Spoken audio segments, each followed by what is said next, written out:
Okay, so we've already said some of these things. Orbitals in different energy levels increase in energy as n increases. So we know that the fourth shell is higher than the third shell, which is higher than the second shell, and so forth. Orbitals in different subshells also increase in energy. So the D subshell is always higher than the P, which is higher than the S, and then the F is higher than the D, and so forth. But as we said, orbitals within the same subshell have the same energy, so they're called degenerate. So, you know, all three orbitals on the 3p are the same energy level, where the 3d might be higher, but all 5 of them will be on the same energy level. So this is kind of showing it again. So 1s, 2s, 2p, 3s, the 3p is a little higher, the 3d is even higher. Here we start to get into a kind of funky thing that I'll talk about in just a second, but the 4s and the 4p, so the 4s are higher in general than the 3s, but we notice a funky thing going on, and 4s actually comes down a little, and we'll talk about that in just a minute. So anyway, just to kind of talk again, you know, earlier we saw that electron pairs residing in the same orbitals are required to have opposing spins. And so what this is showing, if you had a bunch of electrons and you shot them through a magnet, half of them would be drawn to the positive pole and half of them would be drawn to the negative pole. So in other words, half of them have a positive spin, half of them have a negative spin.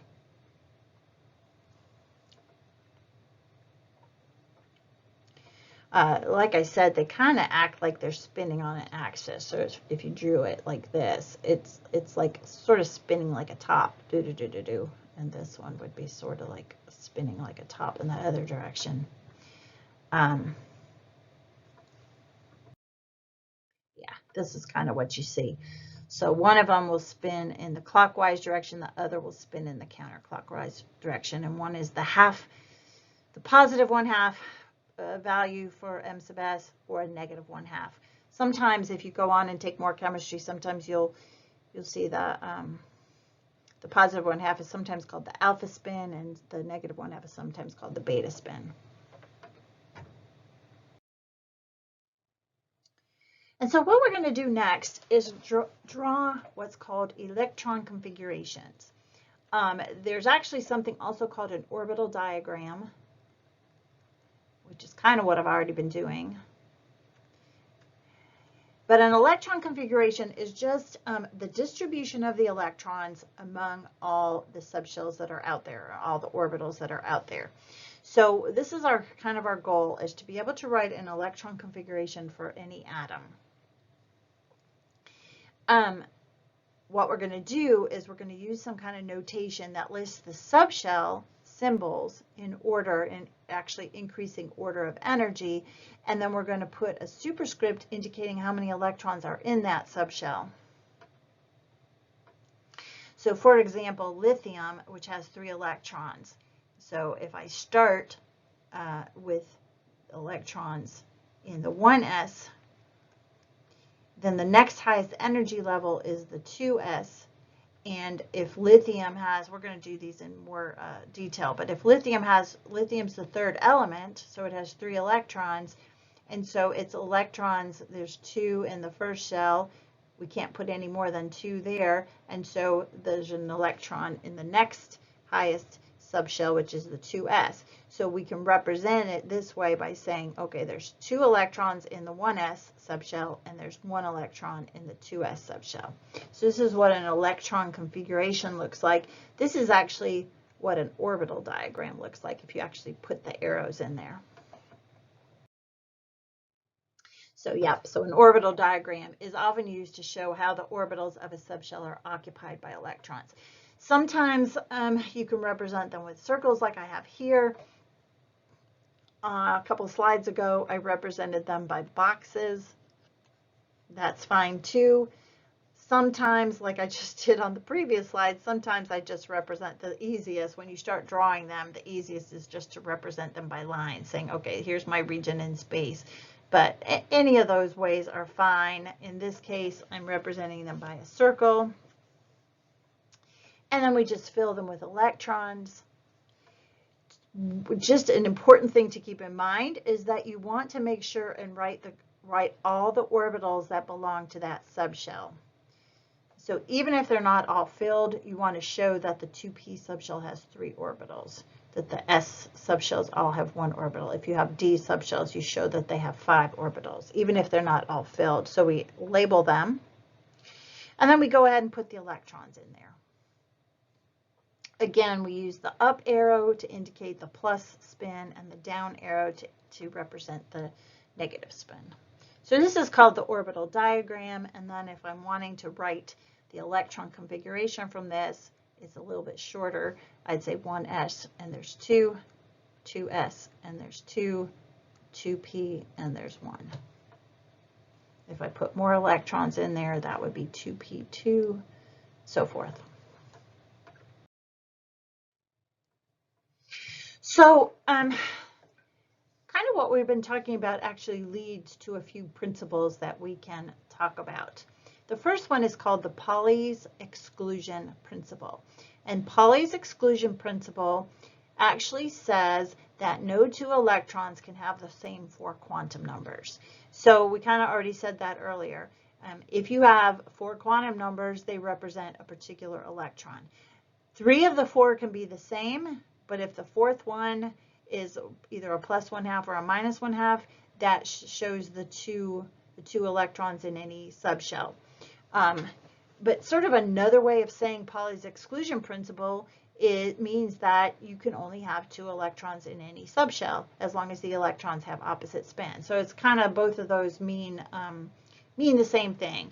The official Pauli's exclusion principle says no 2 electrons can have the same 4 quantum numbers. But what that exactly means is that you can only have 2 electrons in any orbital of any kind, and the electrons have to have opposite spins.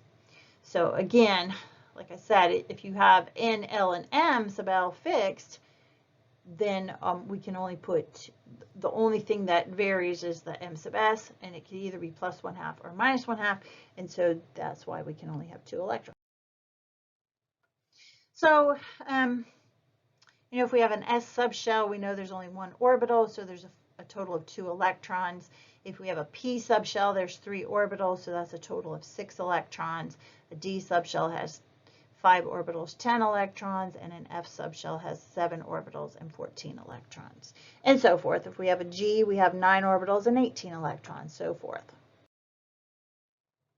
So what we're going to do now is use another principle called the Aufbau principle to consider the arrangement of electrons in an atom, and we're going to draw the orbital diagram and the electron configuration.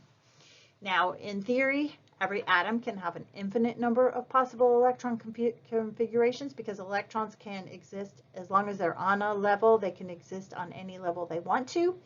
So we don't want to have to draw infinite number of possibilities. So what we're going to do is we're always going to draw what's called the ground state. The ground state electron configuration. So it's the configuration associated with the lowest energy level possible. So in other words, the electrons will go in the very lowest energy levels that they possibly can. So we call that ground state.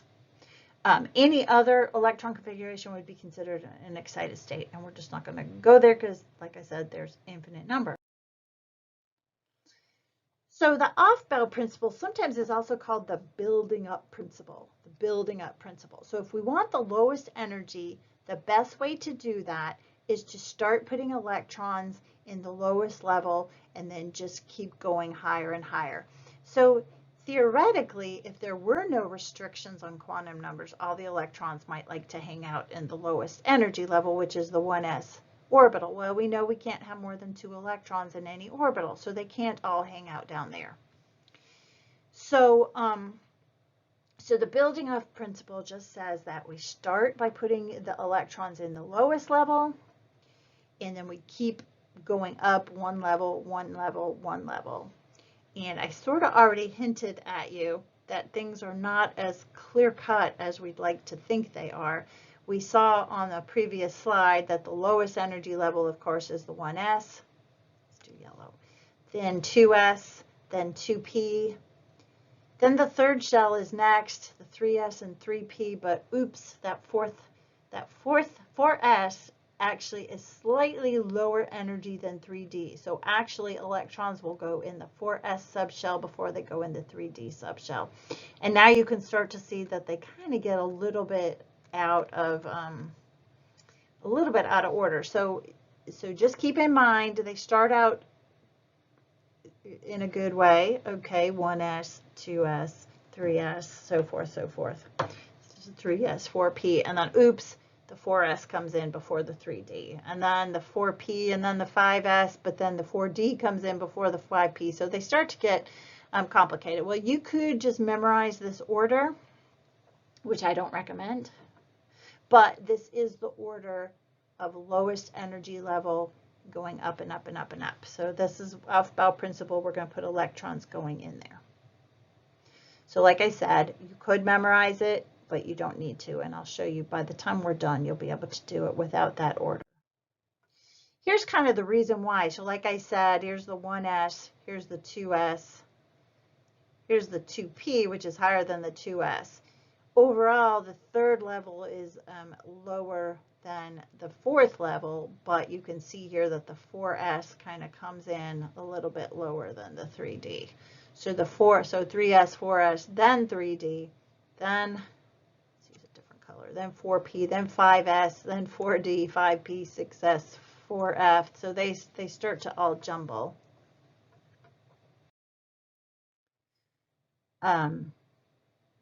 So again, by filling the lowest orbit, the orbitals with lowest energy, we will get the lowest overall or the ground state electron configuration.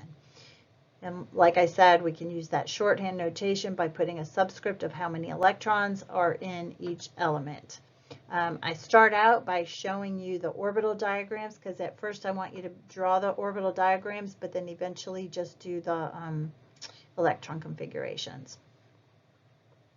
All this time we keep talking about these electron configurations, but again, keep in mind that how many electrons does an element have? It has Z electrons. Whatever the atomic number is, the atom has that same number of electrons. So we have to fill the orbitals with electrons up to the number for that element. This is a different mnemonic that lots of students like to use to learn that order.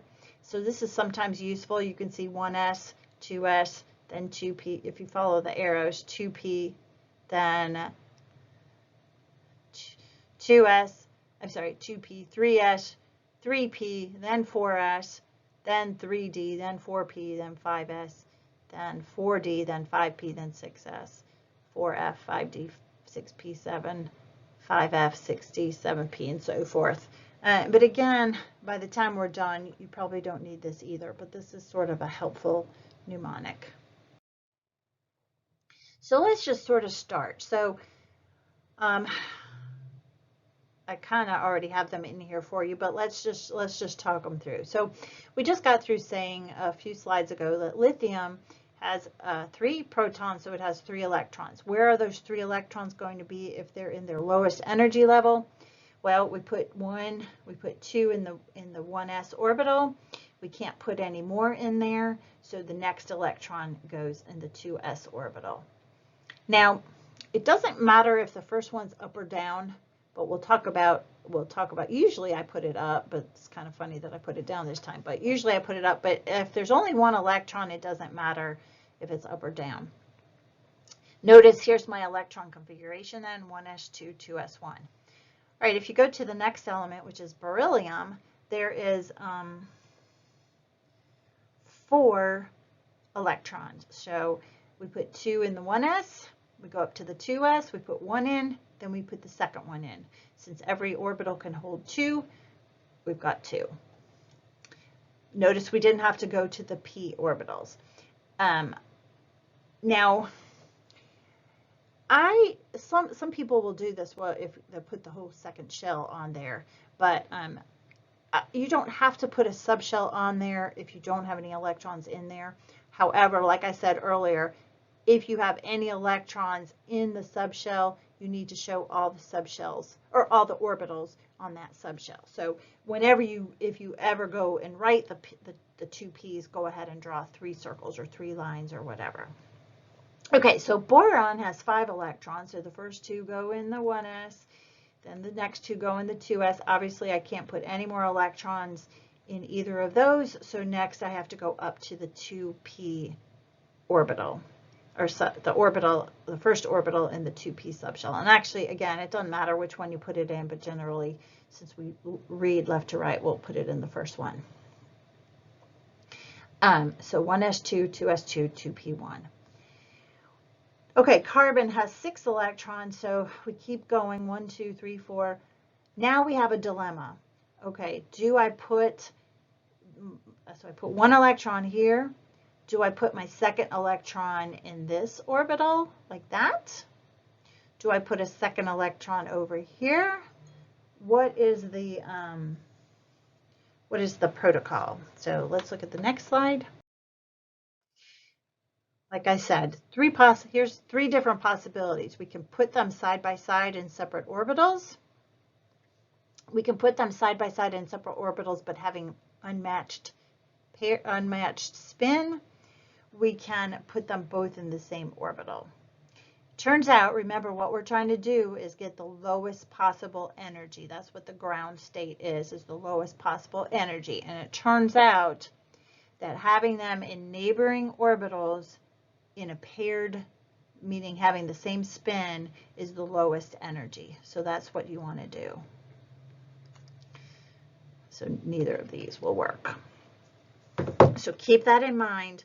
I always will put 1, 1, and then your next one will go here. Then before it goes up to the next level, these have to fill up. So then you come back and pair them up, but you don't pair them up until they're half filled. Then you go back and pair them up. So this is called Hund's rule. Hund's rule says that the lowest energy arrangement, in other words, the ground state arrangement of electrons in a subshell where all the orbitals have the same energy. This only happens if they have the same energy. So in a subshell, electrons go into separate orbitals with the same spin, and that happens before we pair electrons. So that's the lowest energy, and that's called Hund's rule. So this is the lowest energy. So if I were on to write the orbital diagram for carbon, this is what it would look like. And then, of course, 1s2, 2s2, 2p2. 2 is the, that's hard to see. Let me write that again. 1s2, 2s2, 2p2 is the orbital diagram.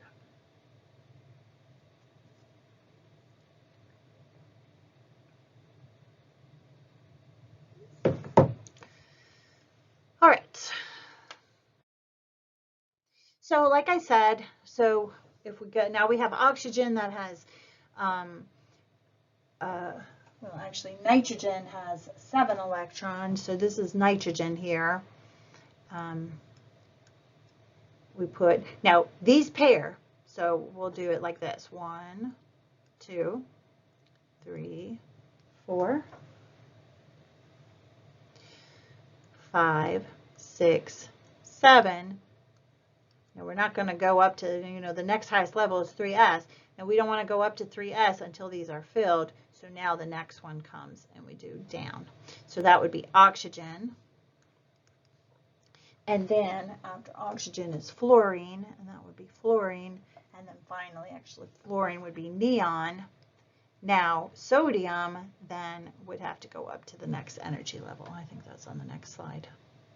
So this is kind of what I just showed you. So nitrogen has 7 electrons, and so 1s2, 2s2, 2p3. Then oxygen has 1 more electron, 2p4, 2p5, 2p6. And then we go on to 3s. Notice that in this case, I just used lines. circles, lines, boxes, something that represents the orbitals. But again, now here's one thing. I've seen students do this. So if you're just using lines, don't just do that. Don't say 2p. I want to see the 3 distinct boxes. So when you're doing it, make sure and show the 3 distinct lines or boxes. If you're afraid you'll be sloppy, use boxes or circles. So don't do this kind of thing, because that's not going to cut it.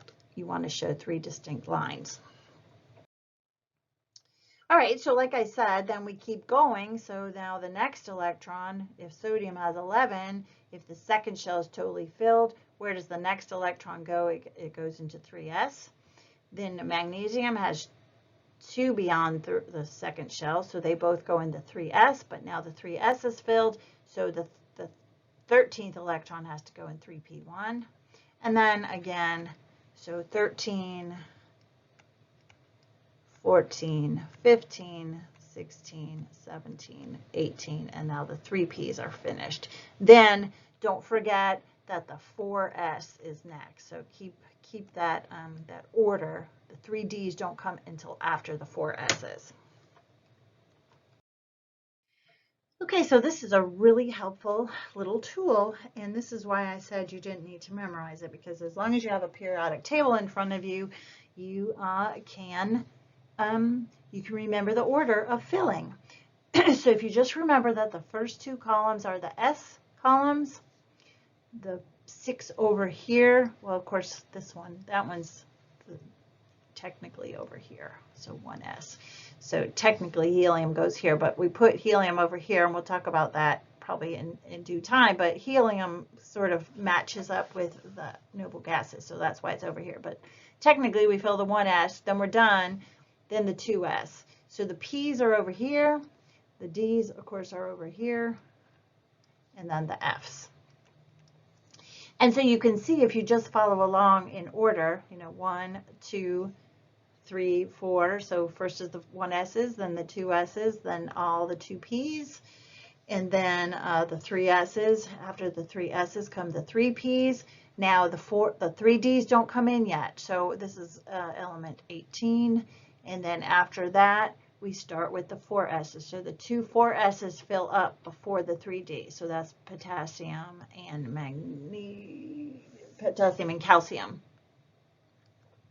After the 4s's fill, we go back and fill in the 3d's first, and then the 4p's. So this is the same. This is the exact order where they fill.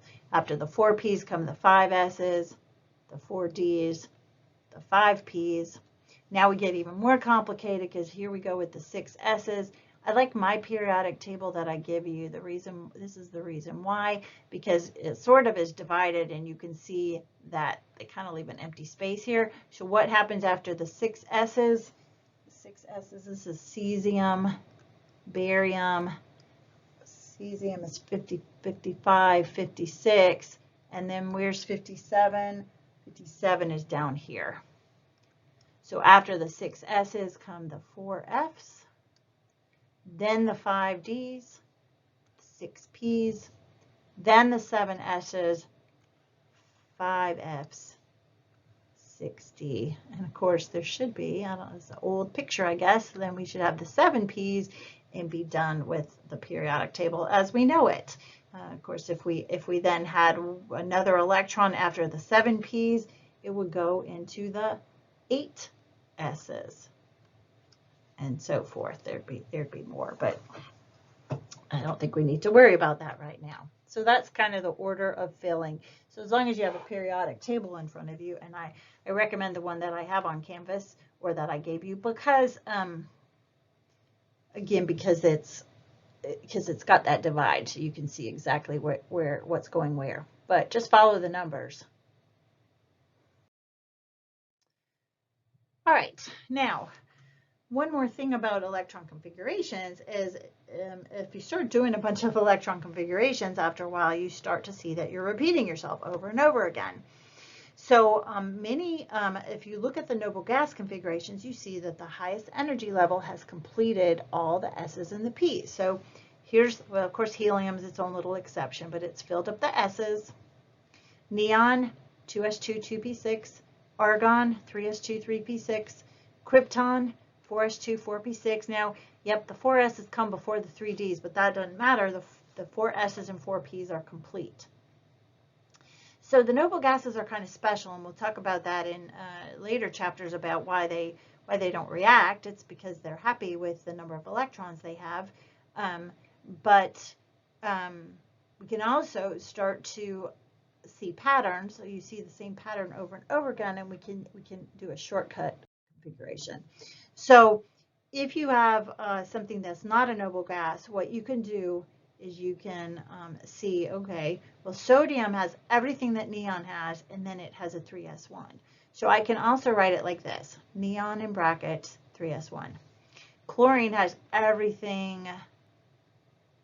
Oh, well, we stop here. Chlorine has everything that neon has, and then 3s2, 3p5. So I would write that as that. It hadn't quite gotten to argon yet. But manganese goes all the way up to, it fills the 3s's and 3p's. So it's complete with argon, and then after argon comes 4s2, 3d5. Barium goes all the way, is equivalent to, it's got all the 5 p's, so it's got all the 5 s's and 5 p's, and so it's the same as xenon with 6s2. Let me show you on a periodic table. It's kind of easier to do with a periodic table. So if I have, say I want to write the noble gas configuration, the easiest way to do it is to look back, wherever you are, look back at the noble gas in the row above it. So go up to the noble gas in the previous period, put that in brackets, and then list all the electrons that come after it. So let me give you an example. Let's say I want to do sulfur. So sulfur is right here, number 16. So I'm going to go back. Okay, there's sulfur. Go back to the noble gas in the row above it. That's neon. So notice that I put neon in brackets. And now I just want to do all the electrons that come between neon and sulfur. So after neon comes 3s2. And then after the 3s2, now I have the 3 p's, and there's 1, 2, always count the one you're talking about. So there's 4 p's. So between aluminum and sulfur are 3p4. So that's my noble gas configuration. So I didn't have to do anything before neon. I just put neon in brackets. Let's do another example. So technetium, where? TC, it's number 43 here. Okay, so go back to the noble gas before it, which is krypton. So put krypton in brackets. Then what comes after krypton? 5s2. So again, if you know your s's and p's and d's and f's, then you have no problem. So after krypton comes, and you've got your row number. So this is the 5th row, and these are the s's. So 5s2. Then what comes after the 5s2? These are the 4f's, and there's 1, 2, 3, 4, 5. So it's the 5th one. And this can work for anything. Be careful if you're beyond 6s. Don't forget to include these are the 4f's and these are the 5f's. Remember that. So an interesting thing is that the s's and the p's are the same as their row number. So these are the 3s's and the 3p's, 4s's and the 4p's, 5s's and the 5p's. The d's are always one behind. So if I'm on the 4th row, these are the 3d's. If I'm on the 5th row, these are the 4d's. If I'm on the 6th row, these are the 5d's, 6d's. And then also, if I'm in the f's, remember that they're 2 behind. So if I'm on the 6th row, after barium comes lanthanum, and that's actually, remember, a 4f. So it's 2 behind the row it's in. So if we were trying to do, let's say, polonium, we would go back to xenon. I'll do it over here on the left.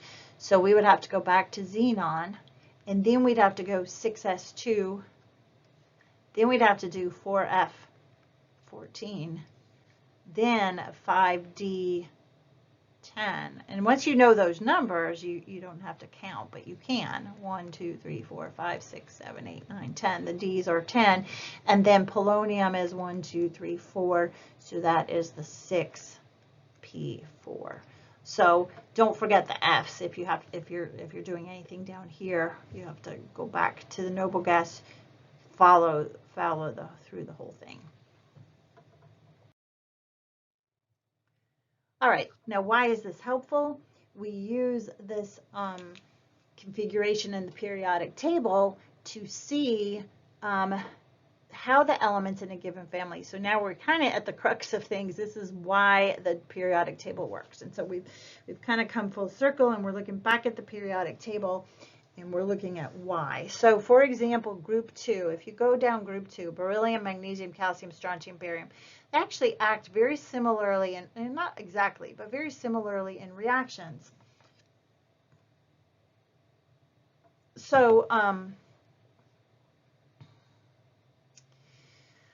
but if you notice, in group 2A are sometimes called the alkaline earth metals, so that's fine. And why do they act the same? Well, it turns out it's because they have the same number of electrons. And if you put them in the noble gas configuration, you can see it so easily. So, you know, if you were to write out the whole thing for barium, you might not see it. But notice that everything in group 2A has the noble gas core and then 2 electrons in the S subshell. So whatever shell we're in, 2 electrons. So 2s2, 3s2, 4s2, 5s2, 6s2.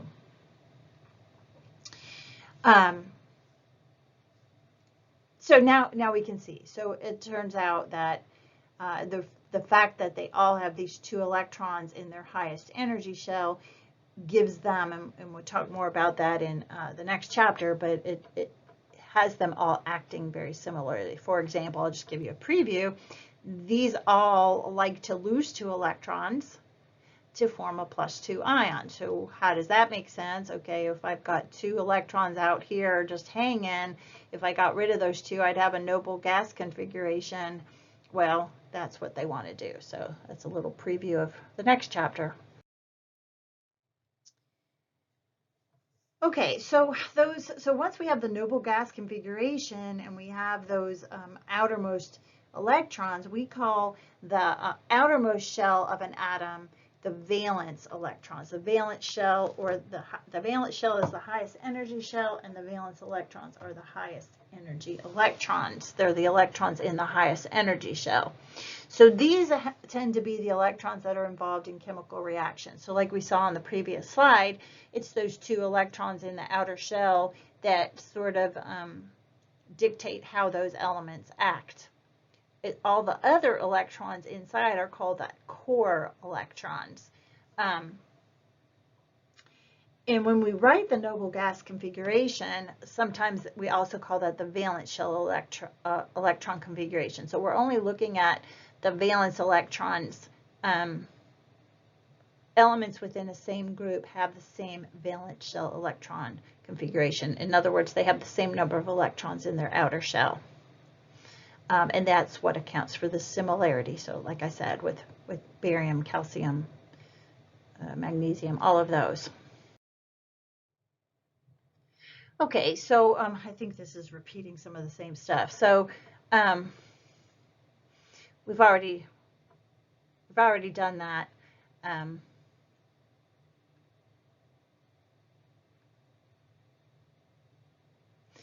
So we saw on the periodic table, we know how to remember the Aufbau system. I just showed you that on the previous slide where we just know where the S's and P's are, and we go in order.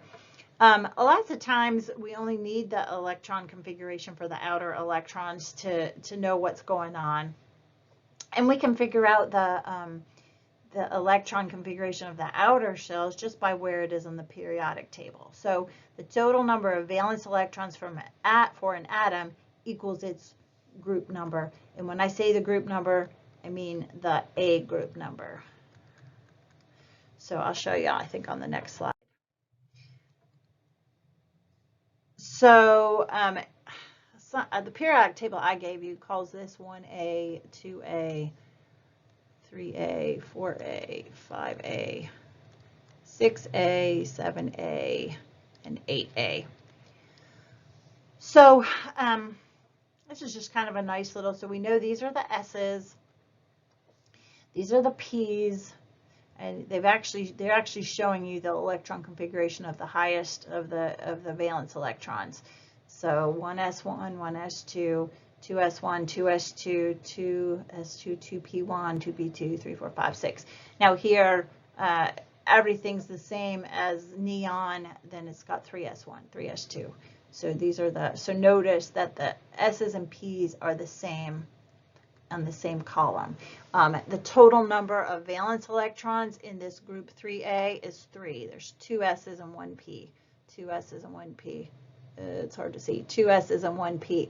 Now we only count the outermost shell, so even though those D electrons are in there, we don't count those in the valence shell. So there's still 3. 2 S and 1 P, 2 S and 1 P, 2 S and 1 P. I think this picture's in your book, so if you're having a hard time reading that, you can look in your book. It's probably a better picture. Everything in group 4A has 4 valence electrons, 2s2, 2p2, s2p2, s2p2. 5 valence electrons, 6, 7, and then 8. So this totally filled S's and P's for whatever shell I'm on, and those are the noble gases. Notice here these all have 1 S electron, so they all have 1 valence electron in the first column, 2 valence electrons in the second column. We're not really going to worry about the valence electrons in the D and F subshell. So really, I just want you to remember the 1 through 8, group 1 through 8. There are a few weird little exceptions if you look at the building up principle, and if you were to look really carefully at that periodic table on the last slide, you might notice this is true. So krypton has 24 electrons, and we would think argon 4s2, 3d4. That's what we would expect. And if you look on the table or look on the periodic table, you're probably going to see this 4s1, 3d5. Okay, so that looks kind of funny. It's a little bit of an exception, and remember, we're always doing the lowest energy possible, and it turns out for a few of these, like chromium and copper, and then the ones just under them, molybdenum and silver, they're going to act very similarly. So it turns out that to have a half-filled 4s and a half-filled 3D. So if we've got 6 electrons here, to have all of them half filled with 5, half filled with 1, is actually slightly lower energy level than to have the 2 here, and then to have, there's something, sometimes I put these half arrows just so I show which direction they are because I'm lazy. So there's something about having a half-filled subshell that actually is a little bit of an energy saving. So notice that krypton, this is actually true. I will tell you that if you wrote this one, I'd be okay with that. I'm not sure that active would. They might count you wrong, so you might want to just notice. But I really don't care which one you do. So if you remember that this happens, great. Same thing with copper. So if we have copper, copper would have this.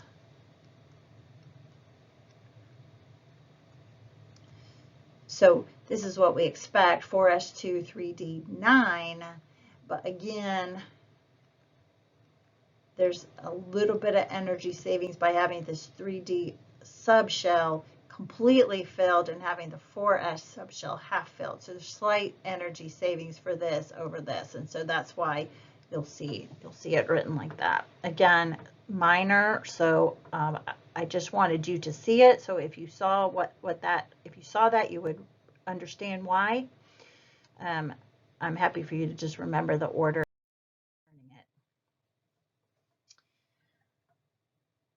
All right, a few just little things to tie up about the periodic table.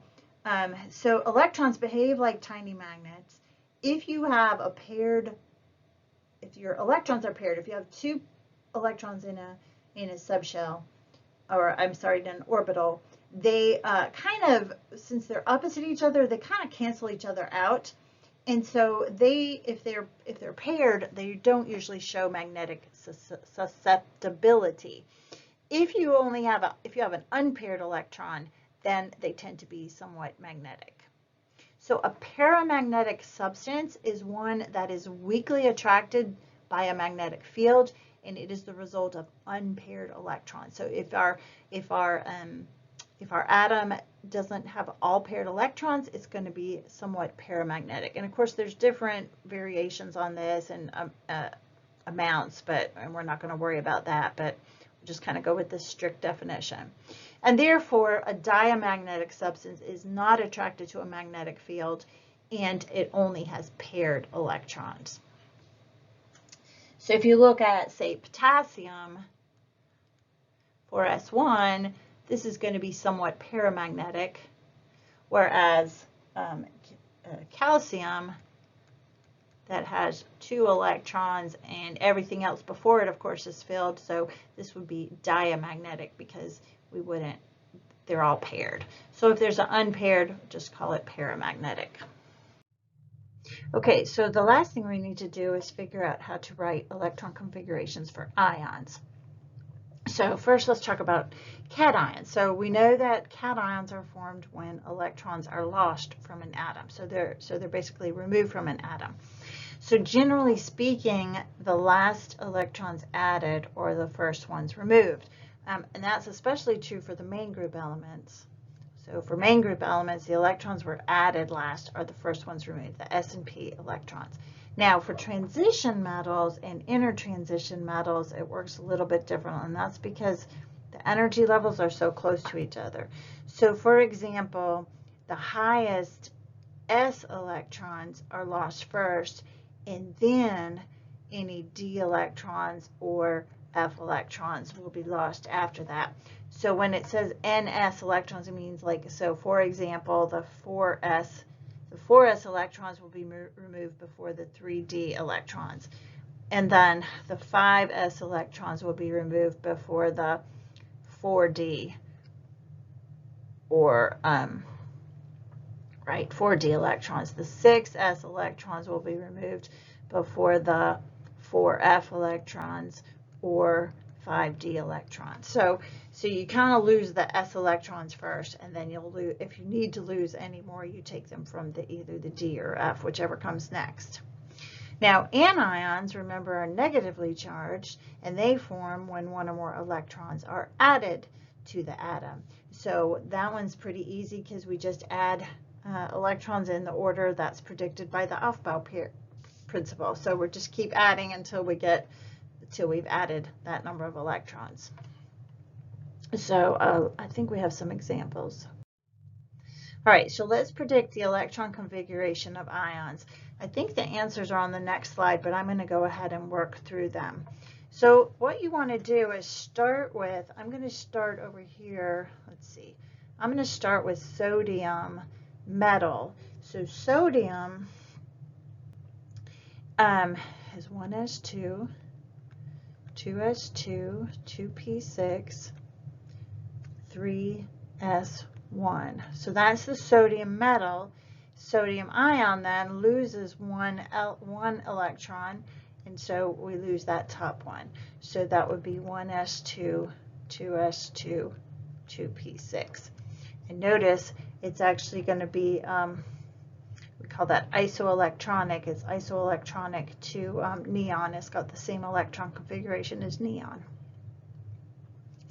All right, so phosphorus, -3. Let's come over here and draw phosphorus. I think I'm going to do the noble gas configuration this time. So phosphorus, we go back to neon, and then 3s2, 3p3. This time we're adding 3 electrons, so they're going to be added here at the end. So this will be neon, 3s2, 3p6, which is equivalent to argon. So either of these would be correct. but we added 3 more electrons here. All right, aluminum plus 3, so we're losing 3 electrons. So aluminum has the neon. Oh, let's do that over here. Aluminum is neon 3s2 3p1. So if aluminum loses 3 electrons, it's these last 3 here at the end. So actually, aluminum ion will be identical to neon, just like sodium is. But aluminum has to lose 3 electrons, and sodium only has to lose 2. Okay, so here's a transition metal, Fe2+. All right, so let's do Fe first. Fe. So these are the neutral elements over here. So Fe is argon, then 4s2, 3d, 1, 2, 3, 4, 5, 6, 3d6. So for Fe2+, if it loses 2 electrons, remember we leave the D's for last. So this will be argon 3d6. So it's lost these 2 electrons right here, the 4s2. Just for your information, then, if we need to lose any more, so let's look at Fe3+, for example. Well, then Fe3+ loses those 2 electrons, but then it also will lose 1 more of these electrons, and so it's argon 3d5. So this iron 3 has lost 1 more electron than iron 2. Iron 3 is really stable because it likes having a half-filled subshell. Okay, samarium. This one's going to be tricky. Not really, but samarium is element 62. So it comes right after it comes xenon, and then 6s2.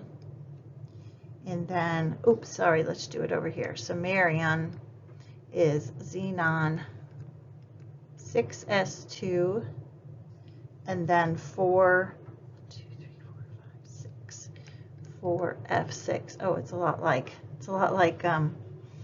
iron here.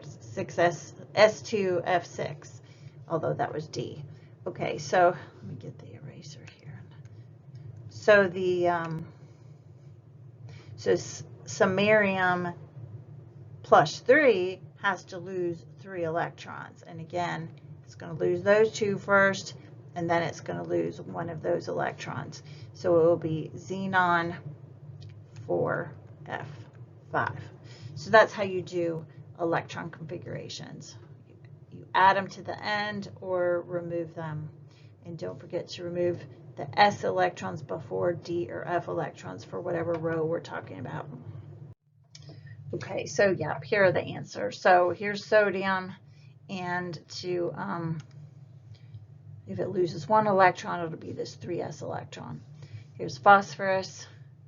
If phosphorus becomes a -3, it gains 3 electrons, so we've added them right here. Aluminum loses 3 electrons, so it ends up losing all 3 of those electrons. Iron only loses 2 electrons, but it is a transition metal, so we lose the 4s electrons first. And then samarium, again, we lose the 6s electrons before we lose anything else. Samarium loses 3, so it also has to lose 1 of the 4f electrons.